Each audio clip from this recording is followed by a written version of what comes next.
Welcome to The Fix. Sit down with copywriting experts Nick O'Connor and Glenn Fisher as they review, discuss, and improve real-world copy sent in by you. This is The Fix.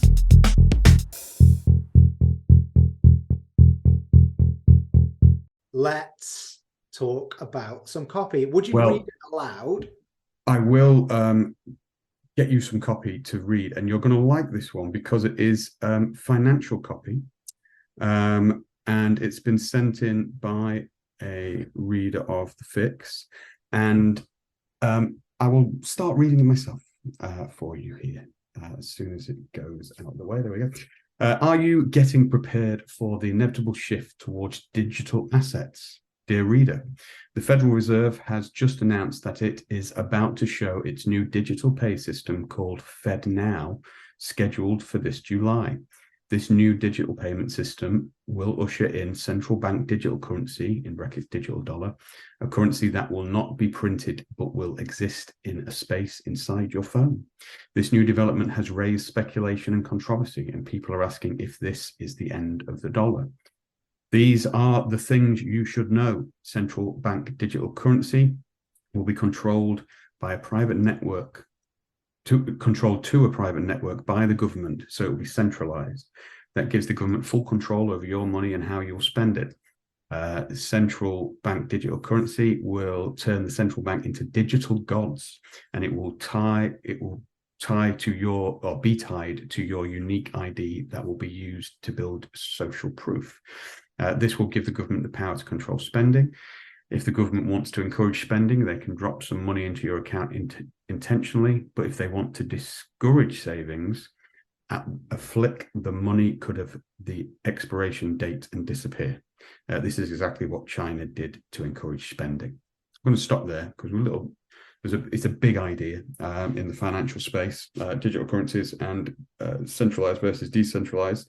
I'm going to call that, are you getting prepared for this inevitable shift, the headline, and then this section that follows the lead. Nick, thoughts? Right, so I'm going to talk about my favorite subject here, which is, of course, myself. So I've written about this idea in 3 different markets: UK, USA, and Australia. So I'm quite close to the idea. And I'm going to tell you about how I've approached it, various different things that I've done as a way of explaining a sort of broader point about the copy. So in one market, I wrote about China, how China had launched this digital currency. I figured out the way they'd done it was they gave it away. That's how you do it. They gave it away, these little packets, little red envelopes they were called, and they had money on them. They're like gift cards. And they started appearing everywhere and they had money on them. And I started there and I said, well, this money doesn't work not like normal money. It can be tracked, it can be controlled, it can be programmed. And that was the way in. And I did a similar version. Sorry, which market was that for? Was that for? I was in Australia. That was Australia, very close to China, very aware of that kind of thing. Yeah. And, you know, I won't go into why I did each one there, but I just thought that was cool. And I liked that story. And yeah, China is a bigger threat in Australia, sort of psychologically for that market. Yeah. In the UK, I wrote about a new version of the pound that's coming, that's going to have this disturbing quality to it. And in the States, I've done one that's about how they're going to do something which will make it impossible for banks to go bust, because of course you can't have a bank run if you have a digital dollar, because you can just, well, you can't go and get your money out of the bank. It's impossible. They can freeze the money. It's impossible. So I wrote about that following Silicon Valley Bank going bust. So it's a bit more relevant to that idea. There's loads of versions of this idea in the States at the moment. All the different publishers have their own. So the reason I say that is because I want to sort of highlight the fact that there are multiple different ways of talking about this idea. What needs to be done in the piece of copy that we're looking at is we need to pick one, and it's the old select and amplify. We can't just talk about all of the ways in which digital currencies will affect your life up front. We have to pick them. So it could be it's communist money, it started in China. It could be lack of privacy. Somebody can see everything that you're doing. It could be lack of control. So the fact that your bank will love this because it means they won't go bust, but you will be screwed in a bank run. It could be programmability, which means they can decide what you spend it on. It could be the deletion of money, which means they can tax you at source or just cancel your money if you do the wrong thing. It could be the fact that they're going to give you money and that people don't like that. It's going to be that money is going to be credited into your account. Lots of different ways of talking about the idea, because it's a great idea to write about for all those reasons. It has sort of tentacles in all these different aspects of your life, because we all use money. You can't opt out of using money. So if money changes, your life changes. That's another way in. We have to pick one of those and then figure out how we tell that story. This piece of copy at the moment tells me all of those things almost in a journalistic sense. That is extremely hard to make work, especially on an idea like this that's really, really crowded. As you know, everybody's talking about it. We've got to pick and select and amplify, and that's what's not going on here. It's kind of a bit discursive. I think you're right. You mentioned the power, the word I was going to highlight, journalistic. We are copywriters. The definition of that is very difficult, but we are writing something that will persuade someone to take action. And when you read a newspaper article and they tell you what happened, you don't do anything at the end of that article. You go, oh, that's not very good. And then you carry on reading another article, or you do something else. You need to be persuaded to take action by reading copy. And at the moment, when you can see this kind of, are you prepared for this? This is happening, this is happening, this is happening, and it's only delivered in that tone, in that kind of like range, then I'm just going to go, all right, okay, cool, I'm off. I'm not persuaded to actually take action. And that's the key difference. And I think this is a good example of that, where there's, apart from some language stuff here and there, like there's interesting research been done, all of that thing, but there's nothing here that yet in the first page persuades me that I really need to do anything, or that I should be like worried particularly. And that's the difference. And there's a deeper version of that, because that's absolutely correct. But the deeper version is almost a publishing level point that you can make about the difference between copywriting and journalism, which is in the financial industry specifically. This is journalism reports information. The news reports information. Okay, information is free or very, very cheap. We in the financial industry do not sell information. We sell judgment, or if you want to be slightly highfalutin about it, wisdom. We sell someone's view on the markets and on the world, and that view implies an action. Buy this, sell that. Judgment. That is what we sell. So we cannot just report information and figure out a way of getting back to judgment from there. Not really. It's very, very hard to do. And that's why it doesn't work, because nobody will pay for information about a subject. Not any more than they would pay for a newspaper, which is basically free now, let's face it, or possibly a high-end magazine. But still, the amount of money you can charge is compared to the newsletter industry, vanishingly small. Okay. Mm-hmm. The value that we could be able to charge in the financial industry, newsletters, trading advisories, things like that, is going to be way, way, way higher. We're going to get a much higher lifetime value for our good customers. So that is why we have to have a view. That's why we have to know we're going to judgment. So if you wanted to do a meta version, the sort of journalistic version of this idea, you would have to acknowledge that the entire world is now telling you a digital dollar is coming. Such and such say this. You've probably heard people saying it's going to cancel your freedom. They're going to, there's going to be fascist control over your money, that it's a communist plot. You've probably heard a million things about this, but there's one thing you haven't heard yet. And that's that in just a couple of moves of your money, you can profit from this trend, whether it happens, whatever you might do. We can pull out and then go into a different idea like that, but it still requires that. That's slightly more journalistic, right? But it still wheels into a judgment-based view, and that's what you pulled out. I was going to ask you, Nick, because this is, don't get me wrong, when we say that, like you still need to share information. You need to write about it. You need to fill in the details. And I think this is still relatively low level, like awareness. Like you do have to do a bit of education in this side of things when we're talking about decentralization and all this stuff. Until my mum says credit crisis, the credit crisis doesn't exist in popular opinion, and she does not. If I said decentralized currency, she would just look at me gone out. So you still got that kind of level of awareness that you can speak to a broader thing. So you have to do a bit of work. But I was thinking on the copy here, Nick. You just finished your bit there with there's still one bit that you're not being told about. We've got an entire page of copy here where any reference to the reader is and effect on the reader is implicit. The end of the dollar, the control of the thing. At no point in this page does it refer to the reader apart from the headline saying, "Are you prepared?" But that's by the by, it's not really a thing. I feel like even in these stories, but I'd like to get your opinion on when you're writing these slightly more detailed, like cutting edge, like world of finance stuff. How is it? Does the rule still apply? You need to be in there line 6, bringing it back to the reader. How does it affect there, or where would you get that in? I assume it's got to be on the first page. Yeah, I mean, it very much depends on the it depends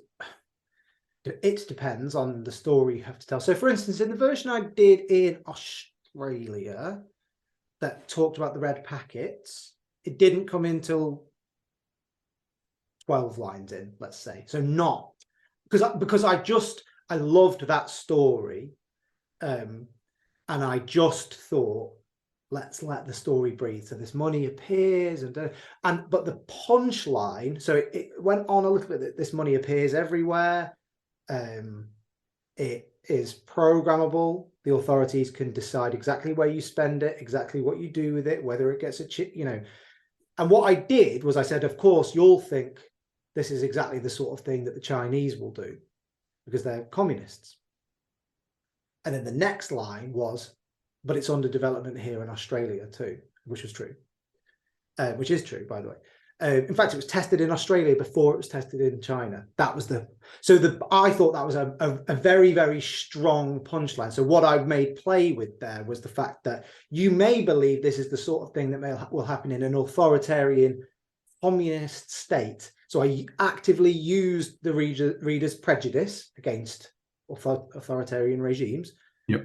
As a device to then hit them with but so that one brought it round slightly later. I then wrote another version of it where I said it in the first line to test, because I want to know, I can't be sure. And if I want to have a bit of fun with one story version, I need to test the other version that says something like, a new version of the Australian dollar will be issued within the next 12 months and it will change everything about how and where you spend your money. It didn't say that, but it said something like that. So I'll give myself that longer reveal, and I'll test it against something that just, is 100% adherence to the rules of copywriting, which is just tell them what's in it for them. And in that version, the story won. But I learned something there, didn't I? So I'm not really answering your question. I'm really talking about testing now. But so it's presumably though 12 lines. You're on the first page still, aren't you? And presumably, did you in the when you were talking about that system, you were describing it to me then, but you were kind of in a second person a little bit. Kind of you're using like you understand this, you get this. You're leaning into the reader a bit. And I made it do it more subtly. It was like the mystery of the red packets. All of a sudden, I think it was like the height of COVID. People wake up, there's this strange envelope on their doorstep, and inside there's money, but it's not normal money. I just felt like the story had a mysterious quality to it. I enjoyed the story. So yeah, you obviously you're going to write, and by the way, it was an implied by showing that the way that money worked controlled your spending, saving, could punish you, could be deleted, all of those things. It then only takes one line to say it's coming to us too. You've already established all of those, what's at stake for the reader, by talking about another market, and then that one line. So the way I'm doing now, you're going to use this as the screenshot for the episode, aren't you? the I mean, I'm going to try and use the image previously off recording of you trying to find the invisible bee in your room, but it seems to have gone. Anyway, point being, so the disassociation technique of talking about somewhere else allowed me to raise the stakes so that one line then doesn't just say it's going to change everything about your life. You just say, you know, all that stuff I just said is coming to their country. It's already here too. So it was a bit of a sort of sleight of hand. But it's interesting because I'm just kind of scanning the copy again, and there are, like I said, there's no references to you, but there are some references here, like it'll be your unique idea and all this kind. But because of the reportage nature of so much of this, and I'd say probably the first 3 lines and the first probably 4 or 5, it feels like it's away from me to such an extent that by the time you're bringing in that the you and your idea and all this shit, it feels like it's not really me. It feels like it's other people that it's happening to. And I think that's the lesson here, is that the balance needs to, when it needs to be entirely, you're telling the story to someone, and you know when you're writing that story, as I know you would do in writing that the little red packet book, you know you're leaning in, dear reader, I'm talking to you, there's this thing, and you know you're going to get that really strong punchline, we'll call it the punchline, the kicker or whatever, the moment you turn it and go, but it's you, and you go, oh God, I thought it would be. So they're working together in harmony. At the moment, you've got a load of reportage with some peppered, it's going to happen to you, but it's happened to you feels like it's other people because you've framed your copy in that reportage feel, where it's, oh, I'm reading an article, I'm reading this, it's the world outside of me. A good piece of copy, a good promo like this needs to be a conversation between 2 people, me and you, and that's it. And I feel like that's, if you just went through what we've already got, forget the idea of isolating the idea and expanding it, which we started out by saying, but I think just as a writerly thing, if you took that same idea and just rewrote the same thing, thinking and speaking to one person, that would change the way you wrote this. I can almost sense that the writer is writing this without the reader in mind. And I think there's enough clues in there that they're writing about the subject. You need to be writing about the subject to someone. Like, you need to be writing you need to be writing about the reader. The reader is at the heart of the story, and this thing that you're telling them about is going to happen to them. They are the center. I'm trying to think of a good metaphor now, but you know, Copernicus put the sun at the heart of the solar system, whereas before that, Ptolemaic geometry, whatever, astrology, had the Earth at the center. Good copywriting has the prospect at the heart of the sort of moral universe you're describing, and things happen to them. So we can combine these things. So I'm just going to read each line of because I think the selection and amplification thing is the solution to what you're talking about, because if you actually riff and expand on each idea, you'll automatically bring the reader in. So just go through the copy. Paragraph 1. But it's my contention that each of these paragraphs is its own idea. Okay. The Federal Reserve just announced that this is about to show its new digital pay system called FedNow, scheduled for this July. Okay. There is a date. I think it's the 15th of July. I could be wrong about that, but it's one Google to look that up. Okay. Tell me the story about what happens on the 15th of July this year. What will happen to me? Write this date down, 15th of July. That is the day you will wake up to discover that every single penny you have ever earned and saved and stashed away has been rewritten or changed, reset, whatever the idea is. Okay, that's that one. That's what that brings the reader into that idea. The next paragraph is about something entirely different. So it says, this new digital payment system will usher a digital currency that will not be printed, but will exist in a space inside your phone. Okay, dear reader, take out your phone. Be prepared within the next 3 months for every penny you have to be domiciled inside that phone. You will have no bank account, no checkbook, no this. Every cent you have will be on that phone. It's a new idea, right? This is about your money going onto your phone. Still bringing the reader to the heart of the system. I'm going to do one more, but I could continue. This new development has raised speculation and controversy, and people are asking if this is the end of the dollar. Okay, end of the dollar, right. For a long time, people have, dear reader, for many decades, people have predicted that the dollar will lose its dominance as the world's reserve currency. I'm here to tell you it's going to happen on the 15th of July this year. And it won't be someone abroad that will pull the pin. It will be the Federal Reserve itself with a new, see what I mean? We can get into the end of the dollar that way. That's slightly more big picture, but we can still bring it back round to the reader. We have to figure out what our idea is. There's plenty to work with, but you remember, by adding ideas, you never strengthen. You always subtract. Each idea subtracts from the idea before it. You can only have one. You can only ever have one. And then we're getting towards Highlander quotes here. I've never seen Highlander. Is that there will only be one, or there can only be one? There can only be one of anything in life. But on the copy level, in each, and it's a great exercise what you just did there. It's very illuminating, Nick. We've skipped over the headline because that headline's not strong enough, because it's not really an idea. It's not really picking out the thing. But you can see by when we see it so often. But this copy is the copywriter thinking out loud on the page, and that's cool. You have to do that. You have to do that. There is no other way around that. You either do it out loud in your head or you do it on the page.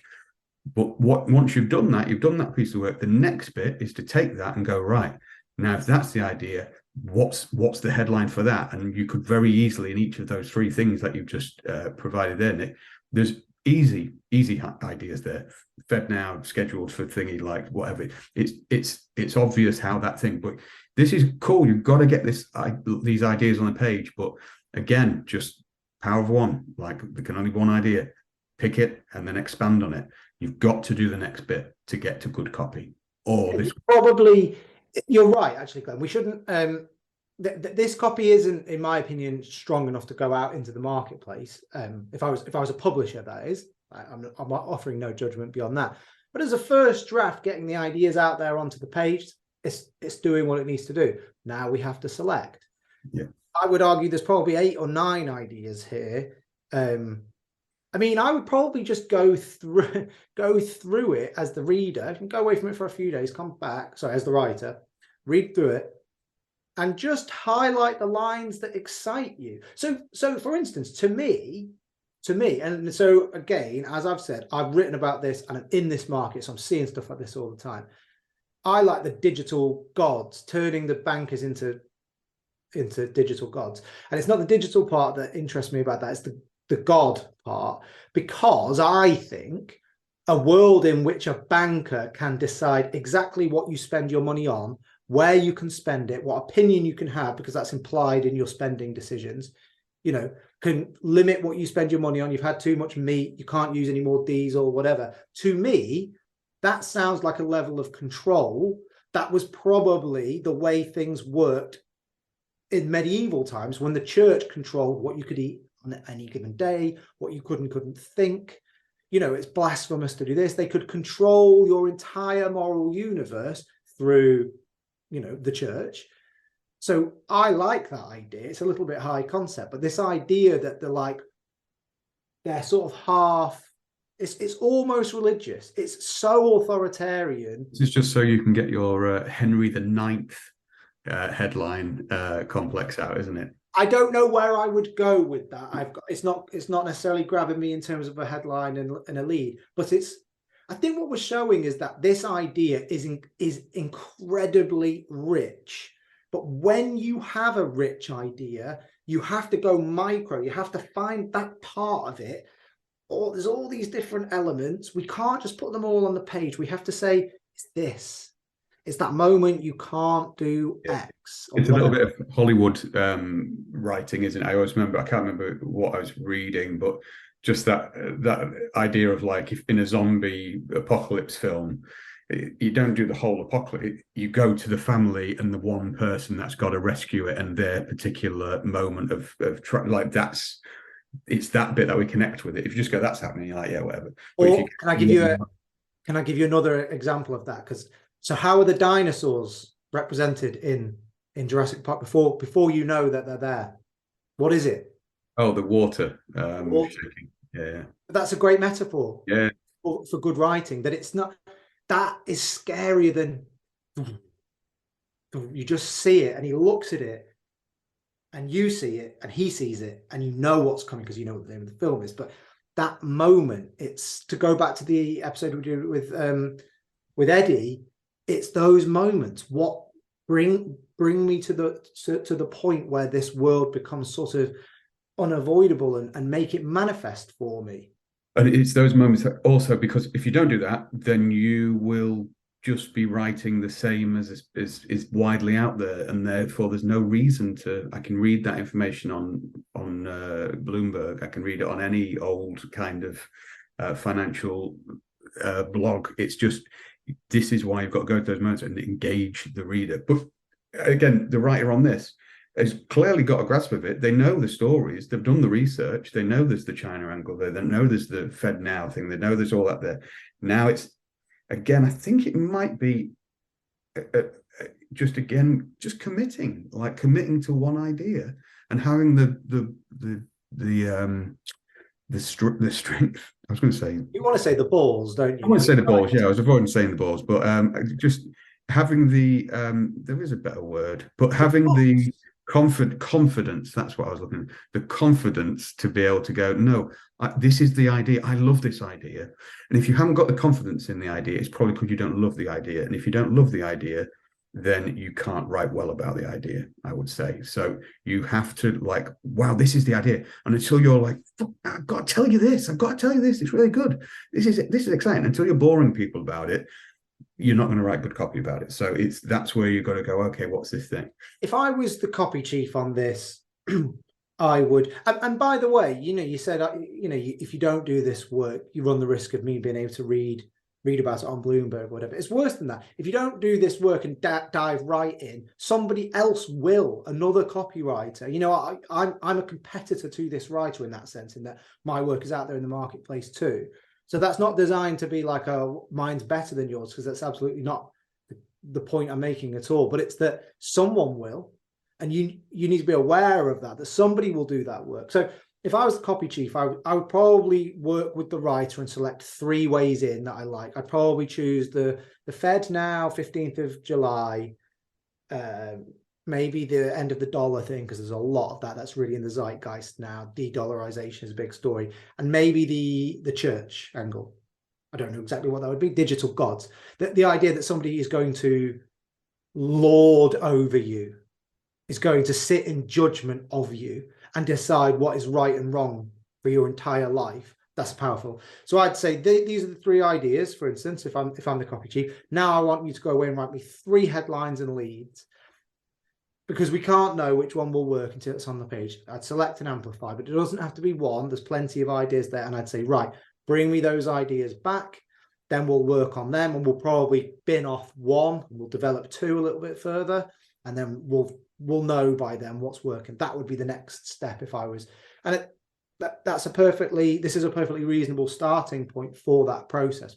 Got to do that work. That's the next step. Anyway, Glenn, this is the problem with doing financial copy, in that I get very, very into it, start talking really fast, don't let you say anything. So I'm going to change gears, because today is the 1st or 2nd of May, depending on exactly when we send this out.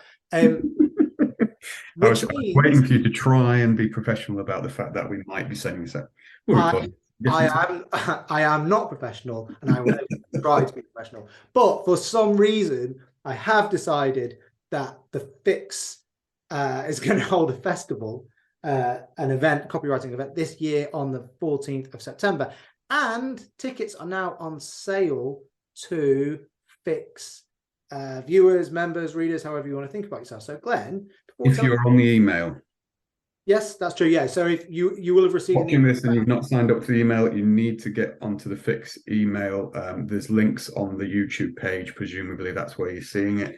Get on the email, and then you will be able to get access. If not, comment under this video, find us on LinkedIn. There are ways to get there. We're being lazy, but hey, someone has to be. Those tickets are on sale to Fix subscribers now. The conference itself, Fix Fest is on Thursday, the 14th of September. It's in London, central London in the UK. If you're an overseas viewer, we have tons of people coming.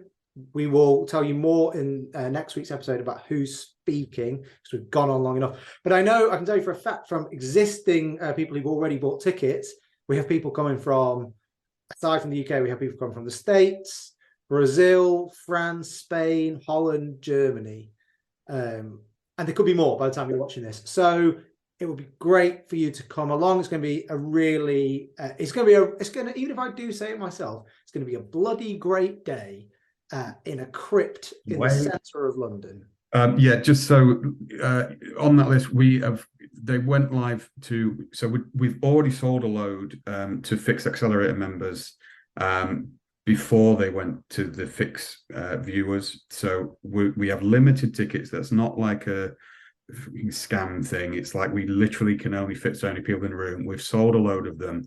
We are giving Fix followers and people who are on our email a week, so from the 1st to the 7th of May, to get the remaining tickets. On the 8th of May, they will go onto the internet. And if you're a follower of the show, you've probably seen us talking about it, reviewing speakers, all that kind of stuff. There is a genuine buzz. People are emailing me, messaging me for tickets. The demand is quite high. I think we will probably have sold out by the time we go on general sale, if not very quickly. So please, as someone who is part of the Fix, who's following us and hopefully enjoys this stuff, don't miss out, because we'd rather speak to you than some random person that we've never met before and doesn't even watch this show. So make sure you get a ticket before the 7th. Obviously, if they sell out before then, we will update and let everybody know.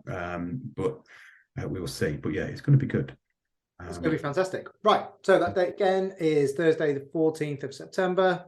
If you're going to come to London this year, make it that week. That's what I said. Which is what we told Sadiq Khan. He still won't put it on the tube, but we're trying to do this London gig for him, and he just won't let us. Right.